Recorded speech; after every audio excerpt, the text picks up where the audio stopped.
নমস্কার, আমি শ্রাবণী। আমার চ্যানেলে আপনাদের সবাইকে স্বাগত। চলে এসেছি আজকে কাতলা মাছের দুর্দান্ত একটা রেসিপি নিয়ে। আজকে আমি করবো কাতলা মাছের মশলা কারি। তা কাতলা মাছের মশলা কারি করতে গেলে কী কী লাগবে একবার দেখে নিই। এখানে বড় সাইজের 4 পিস কাতলা মাছের পিস টুকরো নিয়েছি 4 টুকরো আলু, নিয়েছি পেঁয়াজ বাটা, কাশ্মীরি মির্চ আর শুকনো লঙ্কা একসঙ্গে বাটা, কাজু বাদাম বাটা, টমেটো বাটা, রসুন আর আদা একসঙ্গে বাটা, নিয়েছি জিরে গুঁড়ো, গোটা জিরে, শুকনো লঙ্কা, গোটা গরম মশলা, গুঁড়ো গরম মশলা, আর এখানে মশলা বাটা জলটা আছে। রান্নাটা আমি করব সর্ষের তেলে।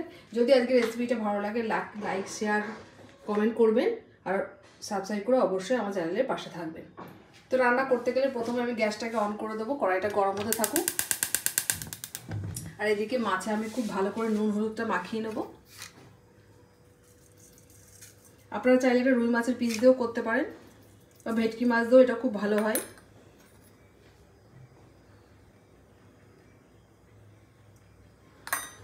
নুন হলুদের সঙ্গে দিয়ে দেবো একটু অল্প করে কাঁচা তেল, তার নুন হলুদটা মাখাতেও খুব ভালো হবে। খুব ভালো করে আমি নুন হলুদটা মাছের গায়ে মাখিয়ে নেব।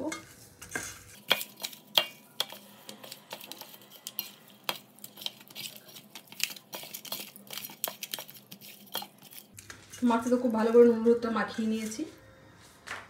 আর আমার চ্যানেলে নতুন নতুন ভিডিও দেখতে হলে আমার চ্যানেলটিকে সাবস্ক্রাইব করে রাখবেন আর পাশে থাকা বেল নোটিফিকেশনটা প্রেস করে দেবেন, তাহলে আমার ছাড়া ভিডিওগুলো আগে আপনাদের কাছে গিয়ে পৌঁছবে।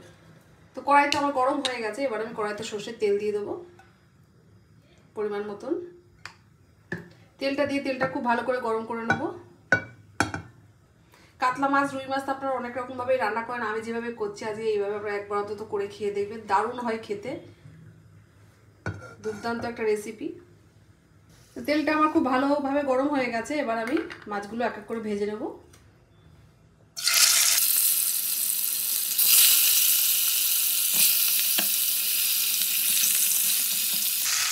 তা একবারে আমি 4 পিস মাছই দিয়ে দেবো। মাছগুলো এপট ওপট করে খুব ভালো করে ভেজে নেবো উল্টে পাল্টে। আর আমি এখানে কাজু বাদাম বাটা নিয়েছি, আপনারা চাইলে চারমগজ বাটাও দিতে পারেন, কোনো অসুবিধা নেই। গ্যাসের ফ্লেমটাকে জোর দিয়ে মাছগুলোকে খুব ভালো করে আমি ভেজে নেবো। তো মাছগুলোকে খুব ভালোভাবে উল্টে পাল্টে আমি সুন্দর করে ভেজে নিয়েছি। এবার মাছগুলোকে আমি তেল থেকে তুলে নেবো। সব মাছগুলোকে আমি তুলে নিলাম, ভাজা হয়ে গেছে। এবার কড়াইতে আমি আরও একটু তেল দিয়ে দেবো। প্রথমে আমি আলুগুলোকে একটু সুন্দর করে ভেজে নেবো। আমি এখানে 4 টুকরো আলু দিয়েছি, আপনারা চাইলে বেশি করে বেশিও দিতে পারেন, আবার আলুটা বাদ দিয়েও আপনারা মাছের মশলা কারিটা করতে পারেন, কোনো অসুবিধা নেই।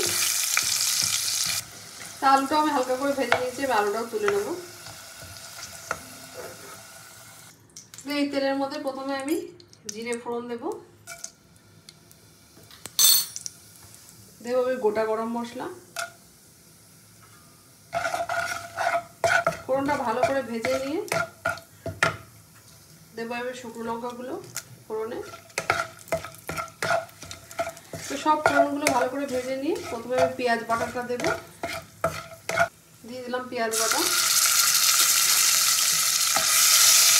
পেঁয়াজটা ভাজতে ভাজতে ওর মধ্যে একটু নুন দিয়ে দেবো পরিমাণ মতন, তাহলে মশলাটা ছিটকাবে না। আর দিয়ে দেবো পরিমাণ মতন একটু চিনি, একটু কালারের জন্য। চিনিটা তেলের উপর দিলে স্বাদ কালার দুটোই ভালো হয়। তো পেঁয়াজ বাটাটা ভালো করে ভেজে নিয়ে দেবো আমি রসুন আদা বাটাটা।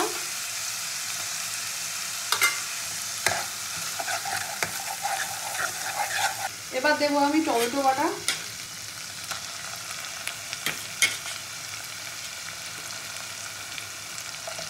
এখানে 8 দানা টমেটো আছে, আপনারা চাইলে টক দইও দিতে পারেন। আমি টক দইটা আর দিচ্ছি না, টক দইটা একটু বেশি করে দিয়ে দিয়েছি। এবার আমি দেবো জিরে গুঁড়ো,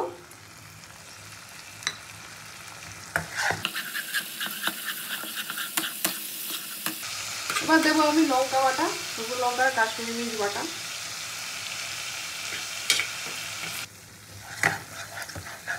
এবার আমি দিয়ে দেবো পরিমাণ মতো হলুদ গুঁড়ো,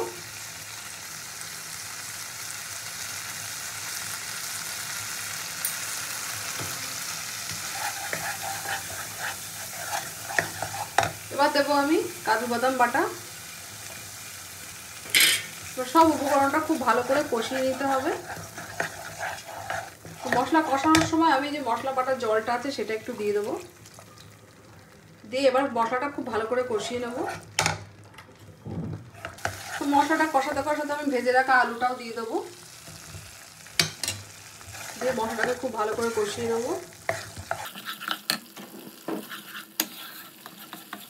কাতলা মাছের মশলা কারি দারুণ একটা রেসিপি, কিন্তু আপনারা বাড়িতে অবশ্যই ট্রাই করবেন। এটা রুই মাছ দিয়েও আপনারা ট্রাই করতে পারেন, দারুণ হয় খেতে। এটা দিয়ে মশলাটাকে আমি খুব ভালো করে কষিয়ে নিয়েছি, মশলা থেকে তেল ছেড়েছে, খুব ভালো কষা হয়ে গেছে মশলাটা। এবার আমি পরিমাণ মতো জল দেবো।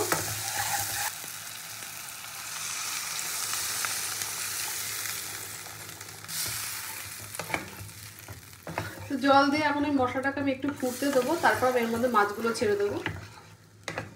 তো এবার আমি ঢাকা দিয়ে দেবো, একটু ফুটে উঠুক, তারপর আমি মাছটা দেবো। তো ঝোলটা আমার ফুটে উঠেছে, এবার উপর থেকে আমি ভেজে রাখা মাছগুলো দিয়ে দেবো।